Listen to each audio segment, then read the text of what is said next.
ሰላም ጤና ይስጥልን አድማጭ ተመልካቾቻችን ነሐሴ 12 2018 ዓ.ም ላይ እንገኛለን። በዚህ ዕለት እንግዲህ በኢትዮጵያ ታሪክ ደማቅ ስም ካላቸው ነገስታቶች መካከል ስመ ገናናው ንጉስ አጼ ምኒልክ የተወለዱበት ቀን ዛሬ ነሐሴ 12 1836 ዓ.ም እንዲሁም ደግሞ የኢትዮጵያ ብርሃንና አይን እየተባሉ የሚጠሩት ባለቤታቸው እቴጌ ጣይቱ የተወለዱበት ነሐሴ 12 1836 ዓ.ም በተመሳሳይ ቀን የተወለዱ በኢትዮጵያ ታሪክም ደማቅ ስራ የሰሩና በኢትዮጵያ ቀዳሚ ስማቸው ከሚጠራ ንጉስና ንግስት መካከል ሁለቱ ይገኙበታል። እንኳን ለመታሰቢያ የልደት በዓላቸው አደረሳችሁ።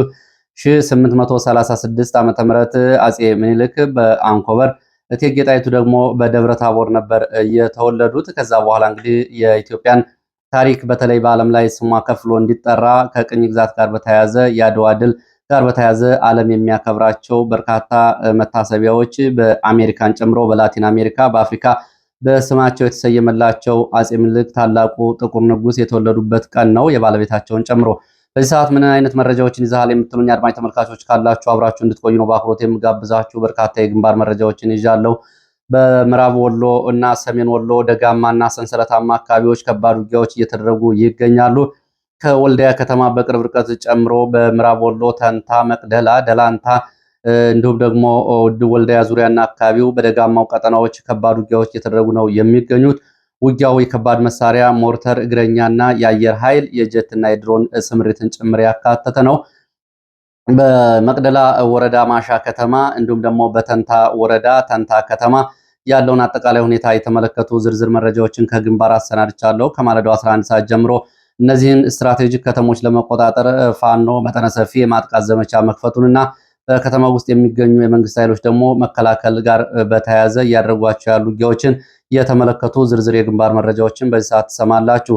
ከዚህ ባሻገር እንደዚሁ የድሮን ጥቃቶች ከደቡብ ወሎ ተንታና አካባቢው ባሻገር በትግራይ እንደዚሁ አንደርታና አካባቢ መፈጸማቸውን የሚገልጹ መረጃዎች ወጥተዋል። እስካሁን ባለው ውጊያ በአማራ ክልል እና በትግራይ አካባቢዎች የድሮን ጥቃቶች መፈጸማቸውን መረጃዎች ይጠቁማሉ። እነዚህ መረጃዎች በዚህ ሰዓት ወደ እናንተ ከሚደርሱት መረጃዎች መካከል ይገኙበታል። እየተከታተላችሁ አብራችሁ እንድትቆዩ ነው በአክብሮት የምጋብዛችሁ። ምክክር ኮሚሽኑን በተመለከተም እንደዚሁ አጫጭር መረጃዎችን አደርሳችኋለሁ።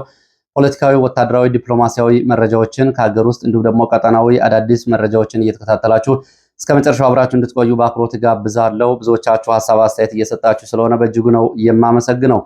ካደረሳችሁኝ መልእክቶችና እንዲሁም ደግሞ የማጥራትና የዘገባ ላይ ብዥታ ተፈጥሮባችሁ ተደጋጋሚ ማብራሪያ ከጠይቃችሁኝ መካከል በትላንትናው ዕለት የተሰራ ዘገባን የተመለከተ ተደጋጋሚ ጥያቄዎች ከአገር ውስጥም ከሀገር ውጭም እንደዚሁ ብዙ አድማጭ ተመልካቾች አድርሳችሁኛል። ህወሓት አቋም ለውጥ አድርጓል የሚል ዘገባ ትላንትና መሰራቱ ይታወቃል። ይህንን ዘገባ ተከትሎ ብዙዎቹ የህወሓትን አቋም ለውጥ በተመለከተ ማብራሪያ ጠይቃችሁኛል። የተለየ ነገር የለም። ዘገባው ላይ እንደቀረበው ህወሓት የቀየረው የአቋም ለውጥ በዘገባው በቀረበበት አውድ መሰረት ነው ዘገባ ወደ እናንተ የደረሰው። የተለየ ነገር የለውም። ብዙዎቻችሁ ይህንን ጉዳይ ህወሓት ወልቃይትን አልፈልግም አለ፣ በወልቃይት ላይ የአቋም ለውጥ አደረገ፣ በራያ ላይ የአቋም ለውጥ አደረገ፣ እንዲሁም ደግሞ በአማራ የግዛትና የማንነት ጥያቄዎች ላይ የአቋም ለውጥ አደረገ ብላችሁ ተርጉማችሁ ከዚህ ጋር በተያያዘ ማብራሪያ የጠየቃችሁ አድማጭ ተመልካቾቻችን በርካታ ናችሁ። ጉዳዩ ይሄ አይደለም። ህወሓት ላለፉት 4 ዓመታት ይዟቸው የነበሩ ጥያቄዎች አሉ። 3 መሰረታዊ ጥያቄዎች። አንደኛ፣ የትግራይ የምርጫ የተደረገው ምክር ቤትና አስተዳደር እውቅና ይሰጠው። ሁለተኛ፣ የህወሓት የተሰረዘው ፓርቲ ህጋዊ ሰውነቱ ይመለስ። ሶስተኛ፣ የትግራይ ህገ መንግስታዊ ሁኔታዎች ወልቃይትን፣ ጠለምትን፣ ራያን ጨምሮ ስታተስኮ ይመለስ የሚሉ 3 ጥያቄዎች ናቸው ህወሓት ሲያቀርብ የነበረው። አሁን እነዚህ ጥያቄዎች ቢመለሱም ባይመለሱም አብይ አህመድን ለማስወገድ ጦርነቱ ይቀጥላል የሚል አቋም ነው የወሰደው እንጂ ህወሓት ወልቃይትን አልፈልግም የሚል የአቋም ለውጥ አደረገ፣ ህወሓት ራያን አልፈልግም የአማራ ናቸው የሚል የአቋም ለውጥ አደረገ የሚል አይደለም። ዘገባውን በዛ አውድ የቀረበ አይደለም። ህወሓትም አቋም ሊለውጥ አይችልም። ህወሓትም ይህን በዚህ ጉዳይ ላይ አሁን ወጥ አቋሙን እያራመደ ነው የሚገኘው። ባለፈው የሲቪል መሪዎቹ፣ የፖለቲካ መሪዎቹ፣ የኮማንድ ፖስት አዛዦቹ፣ ወታደራዊ አመራሮቹ ጥምረቶችን በተመለከተ ጭምር ሲናገሯቸው የነበሩ ጉዳዮችን በተደጋጋሚ አቅርቤላችኋለሁ። እያሉ ያሉት እንግዲህ ምዕራብ ትግራይን የምናስመልስበት ሁነኛ ጥምረት ነው። ይሄ ጥምረት እያሉ ነው እነ ጀነራል ኃይለ ሥላሴ ወይም ደግሞ ወድ እንባይተ እየተናገሩ ያሉት የተለወጠ ነገር የለም፣ ሊለውጡም አይችሉም። እየመጡ ያሉበት ጉዳይም ይሄ ነው። ከዚህ ቀጥሎ እንግዲህ ኢትዮጵያ አሁን ያለው ስርዓት ከወደቀና ከተዳከመች በኋላ ነፃ ሀገር እንገነባለን ወይም ደግሞ ነፃ ሀገር ዲክለር እናደርጋለን ነው ፍስሐ አስግዶም እያቀረቡ ያሏቸው ፕሮፖዛሎችን ባለፈውም አቅርቤላችኋለሁ። ስለዚህ ዘገባው ይህንን ዘገባ ለመስራት መነሻ የነበረው የህወሓት ቃል አቀባይ ሚካኤል አስግዶም ከድምፀ ወያኔ ጋር ያደረገው ቃለ ምልልስ ነው። ቃል በቃል የተናገረውን እንግዲህ ትግረኛ የምትሰሙ ካላችሁ ባጭሩ ቪዲዮውን ከዚህ ቀጥሎ አስገባላችኋለሁ። የአማርኛ ትርጉሙ ግን የወልቃይትን ቢመለስ ተፈናቃዮችን ቢመለሱ የፕሪቶሪያዊ ሰላም ስምምነት ጉዳይ ገደቡ አብቅቷል፣ ከዚህ በኋላ ወደኋላ እንመለስም፣ በአብይ አህመድና ብልጽግናን ማስወገድ ነው ዋና ዓላማችን የሚል ለውጥ አደረገ ነው እንጂ በግዛትና በርስቶች በማንነት ጥያቄዎች ላይ ያተደረገ ነገር የለም። በዚህ መንገድ እንድትገነዘቡት ትግረኛ የምትሰሙ ወይም ደግሞ አስተርጉማችሁ መከታተል የምትፈልጉ ለዚህ ዘገባ መነሻ የሆነውን የህወሓትን ቃል አቀባይ የሚካኤል አስግዶምን ቃለ ምልልስ በአጭሩ ለሰከንዶች ቆይታ እዚህ ቀጥሎ አያይዝላችኋለሁ። ወደ ሓንቲ ዝተጋገየ ተረኣያውን ክእርማ ዝደሊ ምዕራብ ትግራይ እንተህውና ተፈናቀል ተመሊሱ ከምዚ ዝበሃል ነገር የለን።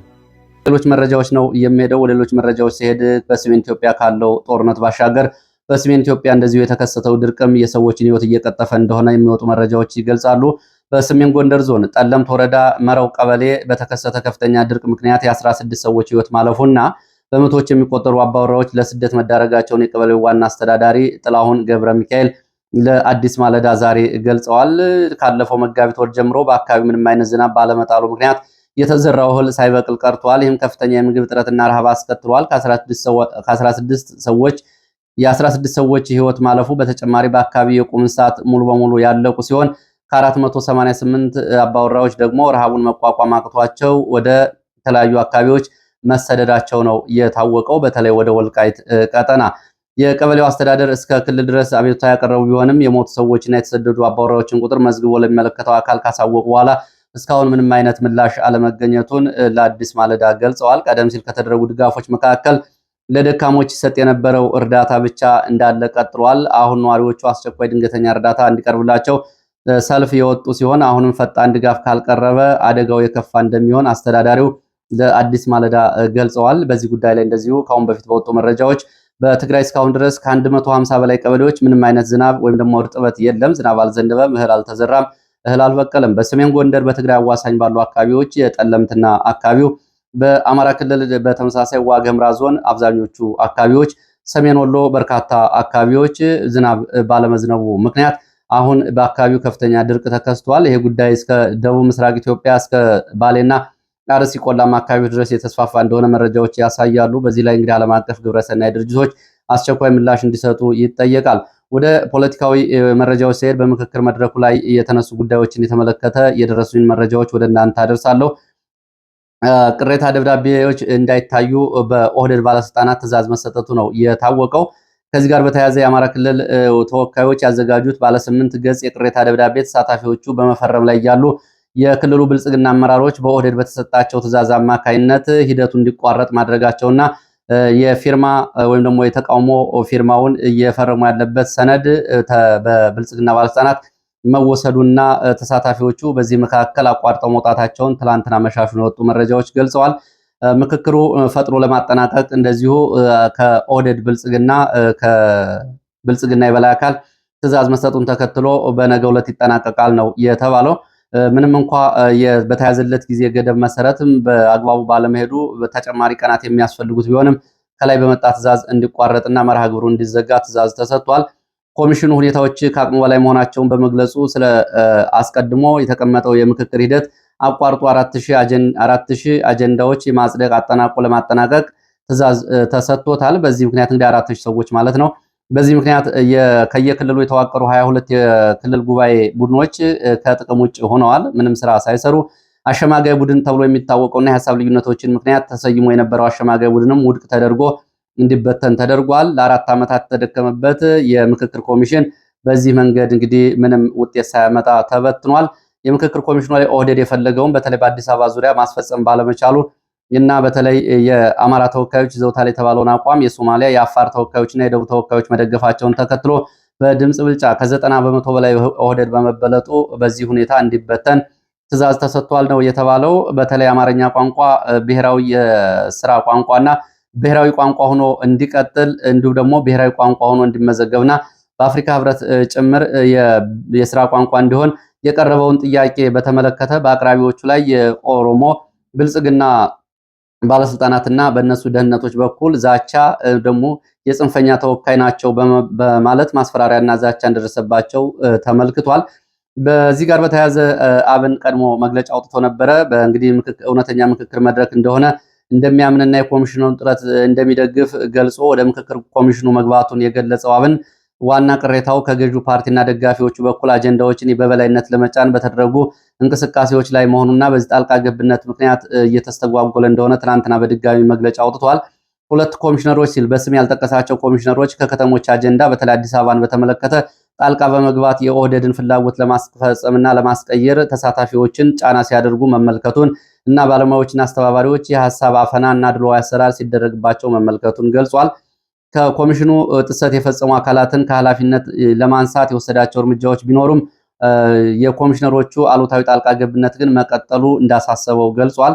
መንግስት የኮሚሽኑ መግለጫ እና እንዲሁም ደግሞ የፓርቲውን አቤቱታ ዋጋ ለማሳጣት ስህተቶችን ለመሸፋፈን በፍጥነት እየሄደ ያለበትና በመገናኛ ብዙሃን በስፋት ሐሰተኛ መረጃዎችን ማሰራጨቱ እንዳሳዘነው ገልጾ አሁንም ምክክር ኮሚሽኑ ከወገንተኝነትና ከጣልቃ ገብነት ነፃ ሆኖ እንዲቀጥል የቀረቡ ቅሬታዎች እንዲታረሙ በመግለጫው ጠይቋል። ከዚህ ጋር በተያያዘ ኢትዮጵያን ይህንን ምክክር ኮሚሽን በአንክሮ እንዲከታተሉ ጥሪ አቅርቧል። እንግዲህ ያው ኦህዴድ ጋር በጠረጴዛ ዙሪያ መብትና ጥቅሞችን ለማስከበር ይቻላል ብለው ከገቡት ፓርቲዎች መካከል አብን በዚህ ደረጃ ተስፋ መቁረጡን በመግለጫ ሲያወጣ እንግዲህ አዳራሹ ውስጥ ምን አይነት አስነዋሪ ድርጊቶችና የተለያዩ ተግባራት እንደተፈጸሙ መገመት ቀላል አይሆንም። እኔ እንኳ ከደረሱ መረጃዎች መካከል በጥቂቱ በሚዲያ እንኳ ለማቅረብ በማይመች መንገድ የአማራ ፕሮፌሰሮችን፣ ዶክተሮችን እነ ቀና ያዴታ እንዲሁም ደግሞ የኦህዴድ ባለስልጣናት በዘለፋ አስቀያሚ ስድቦችን ጭምር ሲናገሩ እንደነበር የሚገልጹ መረጃዎች ወጥተዋል። ለማንኛውም እንግዲህ ውስጥ ያለው ሁኔታ በምን ያክል ደረጃ የከፋ እንደሆነ መገመት አያዳግትም። ከወታደራዊ ምልመላና አፈሳ ጋር በተያያዘ የወጡ መረጃዎችን አደርሳለሁ ወደ እናንተ። በተለያዩ የኢትዮጵያ አካባቢዎች ከፍተኛ የሆነ የግዳጅ ወታደራዊ አፈሳ ምልመላ ተጠናክሮ መቀጠሉና በየአካባቢው ልጆቻችን አንሰጥም ያሉ እናቶች ላይ ከፍተኛ ድብደባ እየተፈጸመ መሆኑን የወጡ መረጃዎች ጠቁመዋል። በምዕራብ ኢትዮጵያ በአሶሳ ከተማ ጎዳናዎች ላይ በሚሊሻዎች የሚካሄደው አፈሳ እንቅስቃሴ መጨመሩን የገለጹት የዓይን እማኞች በእንቅስቃሴ ላይ የነበሩ ወጣቶች በጸጥታ ኃይሎች ተይዘው በፓትሮል መኪናዎች ተጭነው ወደ ወታደራዊ ካምፕ ሲወሰዱ መመልከታቸውን ለኢትዮ ፎከስ ገልጸው በዚህ ምክንያት በከተማው የወጣቶች እንቅስቃሴ ተገድቧል ብለዋል።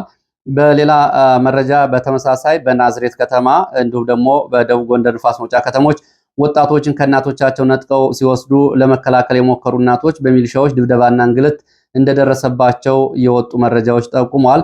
በተጨማሪ ፍኖተ ሰላም፣ ወልዲያ እንዲሁም ደግሞ በሌሎቹ ገጠራማ አካባቢዎች በአማራና በኦሮሚያ ክልሎች ያለው የግዳጅ አፈሳ እጅግ አስከፊ ደረጃ ላይ መድረሱን የአካባቢው የዓይን እማኞች ገልጸዋል።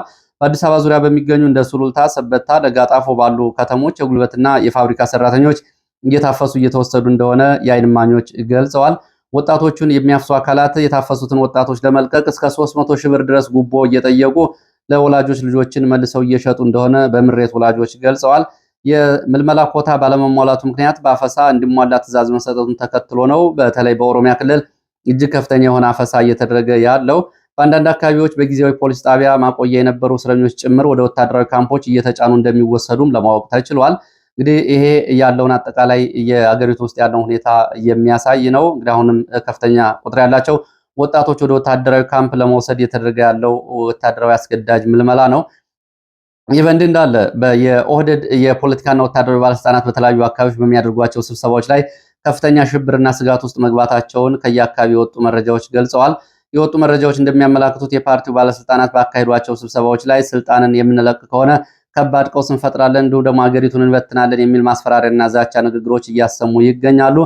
ሰሞኑን የገዳ ኮማንዶ 15ኛ ዙር ምርቃት ላይ የተገኙት ጭምር የመከላከያ አዛዦች እነ ሹማ አብዴታ ይህንን ንግግር ሲናገሩ የኦህዴድ ባለስልጣናትን በፊታቸው ሲመለከቱ እንደነበር የገለጹት የመረጃ ምንጮች እንደነ ኃይሉ ጎንፋ ያሉ የቀድሞ የድርጅቱ አመራሮችና የወታደራዊ ኃላፊዎች ይህንን በተመለከተ እኛ የማንገዛት ኢትዮጵያ ካለች ብትንትኗ ይውጣ የሚል ንግግር ቃል በቃል እየተናገሩ እንደሆነና ትፍረስ የሚል በግልጽ የአቋም እያራመዱ እንደሆነ ለማወቅ ተችሏል። እንግዲህ እንደሚታወቀው የኢትዮጵያ ሕዝብ በደንብ እንደሚያውቀው እነዚህ ቡድኖች 2010 የመጣው ለውጥ የፖለቲካ ለውጥ ተከትሎ ሕዝቡ የተጣለባቸውን አደራ ወደ ጎን በመተው ሀገሪቱን በብሔራዊ አጀንዳ ከመምራት ይልቅ በመንደር ፖለቲካ ውስጥ በመግባትና የራሳቸውን የፖለቲካ ፍላጎት ለማስፈጸም ሲሉ ሀገሪቱን ከፍተኛ ቀውስና ደም አፋሳሽ ግጭት ውስጥ የከተቱ ሰዎች ናቸው።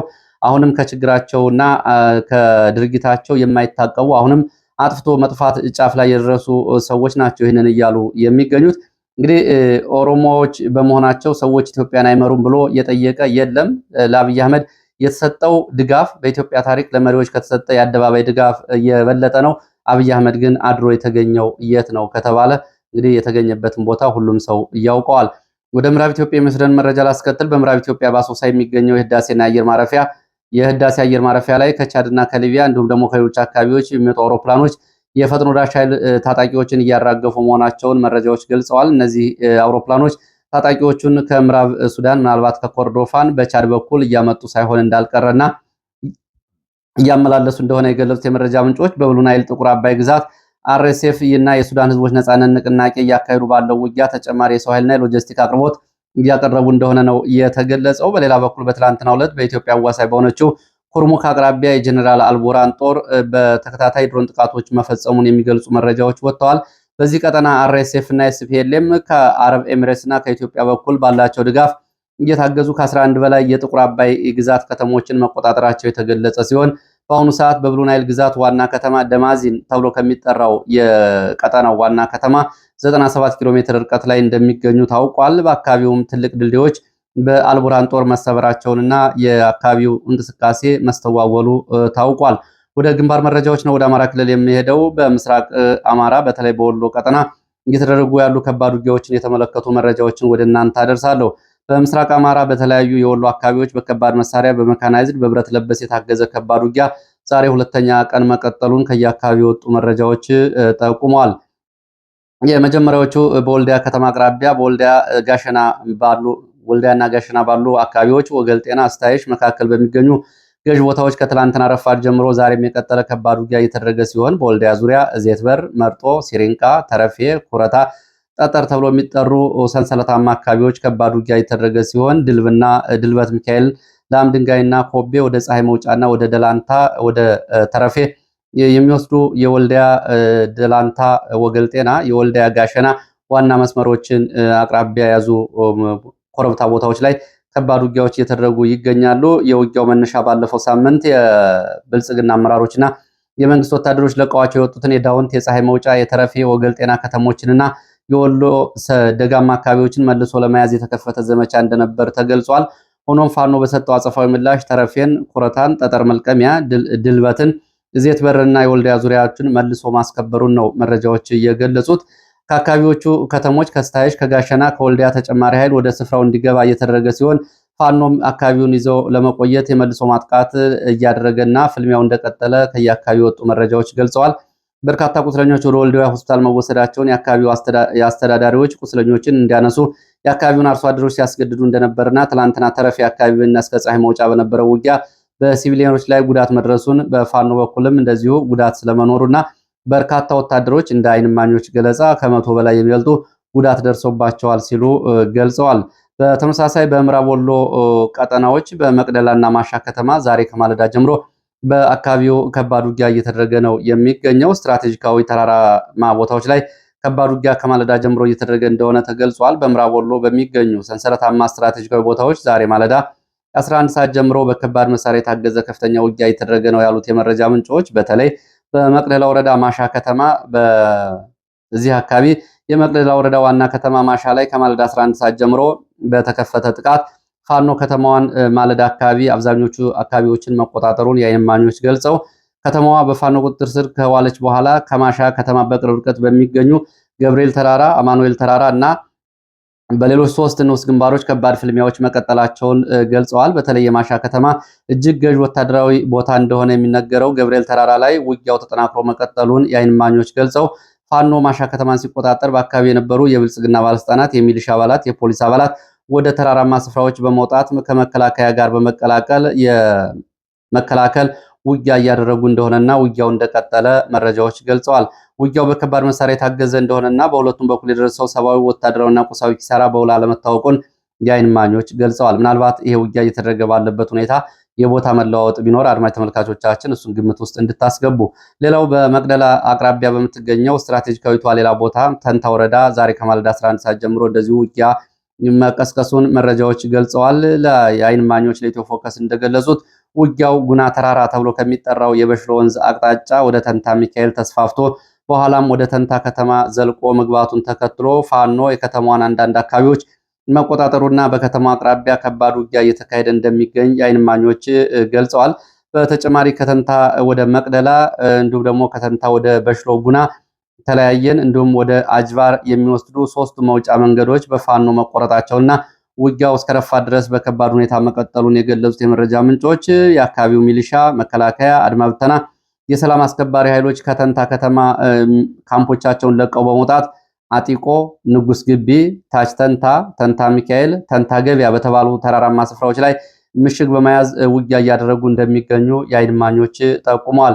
ዘጌት ብሎ ደግሞ በወጡ መረጃዎች የድሮንና የተዋጊ ጀቶች ከፍተኛ ድምጽ እየተሰማ መሆኑን የተገለጸ ሲሆን የአየር ጥቃት ስለመፈጸሙ ማረጋገጥ አልቻልንም ብለዋል የመረጃ ምንጮቹ። ከዚህ ጋር በተያያዘ ወደ ታች የደረሰ መረጃ ለአዲስ መረጃ በአሁኑ ሰዓት ነዋሪዎቹ ከቤት ሳይወጡ የሚገኙ ሲሆን በአካባቢ ያለውን ከባድ ተኩስና የድምጽ ውጊያ አጠቃላይ ሁኔታዎች ለመከታተል አዳጋች እንደሆነባቸው ከተንታ አካባቢ ያሉ የዓይን እማኞች ገልጸዋል። ሌላው በዚሁ ቀጠና እንግዲህ ሰሜን ወሎና ደቡብ ወሎ ገዥ ስትራቴጂክ ቦታዎች እየተካሄደ ያለው ሰፊ ወታደራዊ እንቅስቃሴ መሰረት በማድረግ በአካባቢው በተለይ ሰንሰለታማና እጅግ ገዥ ስትራቴጂካዊ በሆኑ ቦታዎች ከፍተኛ እንቅስቃሴዎችና ወታደራዊ ዘመቻዎች መቀጠላቸውን ጠቅለል ብሎ የወጡ መረጃዎች ይገልጻሉ። በሰሜን ወሎ ወልዲያ ዙሪያ ደጋማ አካባቢዎች ጋሸና እስከ ስታይሽ፣ በጋዞ ተረፌ፣ ፀሐይ መውጫ፣ ደላንታና ወገል ጤናን ጨምሮ ወደ አምባሰል ሰንሰለታማ አካባቢዎች ያሉት አካባቢዎች ከፍተኛ ወታደራዊ ስምሪት እንዳለባቸው ለማወቅ ተችሏል። እጅግ ገዢ ስትራቴጂ የምትባለው የወገል ጤና ከተማና ዳውንትን መልሶ ለመያዝ የመንግስት ኃይሎች ተጨማሪ ኃይል በማስገባት ላይ መሆናቸው ሲገለጽ ከደሴ በሐይቅ በኩል በአምባሰል ከወልዲያ በዜት በር በኩል እንዲሁም ደግሞ ከጋሸና በተረፌና በስታይሽ በኩል ወደ አካባቢው ተጨማሪ ኃይል እየተንቀሳቀሰ እንደሆነ ለማወቅ ተችሏል። በሌላ በኩል በአካባቢው ከፍተኛ የአየር ኃይል ስምሪት እየተደረገ እንደሆነ ዛሬ ማለዳ ከሰሜን ወሎ ደላንታ፣ ስታይሽ፣ ወልዲያ ዙሪያ ጉባ ላፍቶን ጨምሮ በአምባሰል፣ መቅደላ፣ ተንታ አካባቢ የወጡ መረጃዎች ጠቁመዋል። የአየር ኃይል ስምሪት እንደነበር የገለጹት የመረጃ ምንጮች ከድሮኖች ባሻገር ተዋጊ ጀቶችም ከፍተኛ ድምጽ በአካባቢው እንቅስቃሴ ወይም ደግሞ በረራ ሲያደርጉ እንደነበር ታውቋል። ይህንን በተመለከተ እንግዲህ በተንታ በተረፌ 3 ዋና ዋና ግንባሮች እንዲሁም ደግሞ 8 በላይ ንዑስ ግንባሮች ዛሬ ማለዳ ውጊያ ሲደረግባቸው እንደነበር መረጃዎቹ ገልጸዋል። ቀደም ሲል በአካባቢው ከተደረጉ ጦርነትና ታሪኮች ለመገንዘብ እንደሚቻለው በዚህ አካባቢ የሚደረጉ እንቅስቃሴዎች አጠቃላይ የጦርነት አካሄድና አቅጣጫ የመለወጥ ከፍተኛ እድል እንዳላቸው የመረጃ ትንተናዎች ያሳያሉ። ይህ በእንዲህ እንዳለ ዘጌት ብሎ በወጣ መረጃ ተንታና አካባቢው ታች ተንታ ተብሎ በሚጠራውና ጥንታዊ የንጉስ ሚካኤል ቤተክርስቲያን በተለይ ቅዱስ ሚካኤል በሚገኝበት አካባቢ ተከታታይ የድሮን ጥቃቶች መፈጸማቸውን ከስፍራው የወጡ መረጃዎች ጠቁመዋል። ከፍተኛ ድምጽ ያላቸው የድሮን ቦምብ ፍንዳታዎች የተሰሙ ሲሆን በጥቃቱ የደረሰውን በሰውና የንብረት ጉዳት እስካሁን ለማወቅ አልተቻለም ያሉት የመረጃ ምንጮቹ ታች ተንታ ሚካኤል ተብሎ በሚጠራው አካባቢ ተደጋጋሚ የአየርና የድሮን ጥቃቶች ተፈጽመዋል። በጥንታዊ ንጉስ ሚካኤል ቤተክርስቲያን እና ቅዱስ ሚካኤል ህንፃ በፍንዳታው ንዝረት ምክንያት የመሰጠቅ አደጋ ደርሶበት እንደነበር ካሁን በፊት የገለጹት የመረጃ ምንጮች ዛሬም ፍንዳታውን ተከትሎ በቤተክርስቲያኑ አካባቢና በቅርስ ላይ ተመሳሳይ ስጋት መኖሩን ገልጸዋል። በአሁኑ ሰዓት በከተማው አካባቢ የነበረው የቀጥታ ውጊያ ጋብ ማለቱን የገለጹ ሲሆን ወደ አካባቢው አሁንም ከባድ መሳሪያዎች እየተተኮሱ እንደሚገኙ ከተንታ የወጡ የመጨረሻ መረጃ ምንጮች ይህንን ጠቁመዋል። በሌላ በኩል እንደዚሁ ወደ ትግራይ አካባቢም የድሮን ጥቃት መፈጸሙን የሚገልጽ መረጃ ወጥቷል። በትግረኛ የወጡ መረጃዎች እንደሚያሳዩት በትግራይ ክልል እንደርታ ወረዳ ቀዳማይ ወያኔ ተብሎ በሚጠራው አካባቢ ደንዴራ በተባለ አካባቢ ነው የድሮን ጥቃት የተፈጸመው። ዛሬ ረፋድ ከ3 ሰዓት ገደማ በተፈጸመው በዚህ የድሮን ጥቃት እንዳ አያና ብላታ ኃይለማርያም ረዳ በሚባል አካባቢ በተፈጸመ የድሮን ጥቃት ጉዳቶች ደርሰዋል። በአካባቢው እንቅስቃሴ ላይ የነበሩ ከባድ መሳሪያዎች እና የእግረኛ የህወሓት ታጣቂዎች ላይ ጉዳት ስለመድረሱ ሲገለጽ የጉዳቱ መጠን ግን ምን ያክል እንደሆነ ለማወቅና ለማረጋገጥ አልተቻለም። ወደ አጫጭር የውጭ ዜናዎች እሄዳለሁ። ወደ ሱዳን የሚወስድን መረጃ አስከትላለሁ። በኮርዶፋን ግንባር አቡቃድ እና አልኮይ አልሁድ ሐምራ አልወንዝ እንዲሁም ደግሞ እምባድር ተብሎ በሚጠሩ አካባቢዎች የሚገኙ የፈጥኖ ደራሽ ኃይሉ ጦር በአውሮፕላንና በድሮን የተቀያጀ ድብደባ ተፈጽሞባቸዋል ሲል የሱዳን ጦር አስታውቋል። የሱዳን ጦር ኃይል አዛዥ በሰሜን ኮርዶፋን ግዛት በባራ አካባቢ የጠላት ያለውን የአርኤስኤፍ ኤፍኤች 95 አይነት ድሮኖችን ዛሬ መጥተው መጣላቸውን በድጋሚ ገልጸዋል። ሴቭ ዘ ችልድረን ባወጣው መረጃ መሰረት በአመቱ መጀመሪያ 6 ወራት ውስጥ ብቻ ጥቃቱን በመሸሽ ወደ አልቦይድ ከተማ የተፈናቀሉ ህፃናት ቁጥር ከ39,000 መብለጡን ገልጿል። 605,000 ህዝብም በዚህ ከተማ በአስቸጋሪ ሁኔታ ውስጥ ይገኛል ብሏል። የአርኤስኤፍ ወታደራዊ አዛዥ የሚሊሻ ኃይሎቹ ዋና አዛዥ ጀነራል መሐመድ ደጋሎ በጉበት ቫይረስ ውስብስብ ችግሮች ተያይዞ በጽኑ ታመው በኒያላ አውሮፕላን ማረፊያ አቅራቢያ በሚገኝ የመስክ ሆስፒታል ሕክምና እየተደረገላቸው እንደሆነ ከሱዳን የወጡ መረጃዎች ጠቁመዋል። ከውጭ ሀገራት የመጡ ሐኪሞች ጀነራል መሐመድ ደጋሎን ሕክምና ክትትል እያደረጉላቸው እንደሆነ የገለጹት የሱዳን የመረጃ ምንጮች አሁን በጽኑ ታመው ይገኛሉ ሲሉ ነው የገለጹት። የሱዳንና የሳውዲ አረቢያ የውጭ ጉዳይ ሚኒስትሮች በሪያድ ባደረጉት ስምምነት ፖለቲካዊ፣ በኢኮኖሚያዊ ዘርፎች ግንኙነታቸውን ለማስፋት መስማማታቸው ታውቋል። የሱዳን የሉዓላዊ ምክር ቤት አባል ያሲን አራርታ በአንካራ ከቱርክ የጦር አዛዥ የመከላከያ ሚኒስትር ጋር ውይይት ማድረጋቸውና የሱዳን ጦርነት የምትጠቀምባቸውን የድሮና ወታደራዊ ቁሳቁሶች ድጋፍ ከቱርክ ለማግኘት መጠየቃቸው ታውቋል። ሳውዲ አረቢያና ቱርክ ለጀነራል አልቡርሃን ከፍተኛ የጦር መሳሪያ እያቀረቡ ሲሆን በዚህ ቀጠና ደግሞ ሳውዲ አረቢያ አሁን ማዕከላዊ የኃይል ሚዛን አስጠባቂ ሆና እየወጣች ትገኛለች። እሱም በሌላ ጊዜ እንመለስበታለን። የደቡብ ሱዳኑ ፕሬዝዳንት ሳልቫኪር ከዳርፉር ገዥ ጋር ሚናዋ ጋር በጁባ መወያየታቸውን መረጃዎች ጠቁመዋል። የሶማሌላንድ ፕሬዝዳንት አብዱራህማን መሐመድ አብዱላሂ በናይሮቢ ከኬንያው ፕሬዝዳንት ዊሊያም ሩቶ ከምክር ቤት አፈ ጉባኤ ሙሴ ዊታጓለ ጋር ውይይት ማድረጋቸውና ከ20 በላይ የሚሆኑ የዲፕሎማቲክና የልማት ማህበረሰብ ተወካዮች ጋር በንግድ ኢንቨስትመንት ላይ መነጋገራቸው ታውቋል። በባቤል መንደብ አካባቢ በሳውዲ ድጋፍ ለሚንቀሳቀሱ ታጣቂዎች የሚሆን ቁሳቁስ ጭና የነበረ የተባለች መርከብ በባላስቲክ ሚሳይል በሁቲ አማጽያን መውደሟን ታውቋል። የሁቲ ታጣቂዎች ባለፈው ሳምንት በድሮን ያደረሱት ጥቃት ተከትሎ የየመን መንግስት በሁቲ ግንባር መስመሮች ላይ የድሮን አጸፋዊ ጥቃት መስጠቱን አስታውቋል። የኢራን እስላማዊ አብዮታዊ ዘብ አዛዥ ጀነራል ብርጋዴር ጀነራል ያዶላህ ጃቫኒ ኢራን ወታደራዊ ፖሊሲዋን ከተከላካይነት ወደ አጥቂነት በመቀየር አዲስ የከፍተኛ መግታት ፖሊሲ በመቅረጽ ላይ መሆኗን እንደዚሁ ገልጸዋል። በኢድ አሊብ በሚገኘው የአቡ አልዛሁር ወታደራዊ አውሮፕላን ማረፊያ ላይ 4 የአየር ጥቃቶች በሶሪያ መፈጸማቸው ታውቋል። የሶማሊያ መከላከያ ሚኒስትር አህመድ ሙአሊም ፈቂ ከላፍታ ጋሬን ጋር የተያዙ ሚሊሻዎች ከአልሸባብ ጋር ቀጥተኛ ትብብር እንዳላቸው በባይደዋ አካባቢ የፈንጅ የጫኑ 2 ተሽከርካሪዎችን በመጠቀም ጥቃት ማድረሳቸውን ገልጸው የሶማሊያ ጦር ጥቃቱን ለመመከት ወታደራዊ ግዳጅ እንደተሰጠው አሳውቀዋል። ለሰዓት የነበሩኝ አጫጭር መረጃዎች እነዚህ ናቸው። ስለተከታተላችሁ በእጅጉ አመሰግናለሁ። መልካም ጊዜ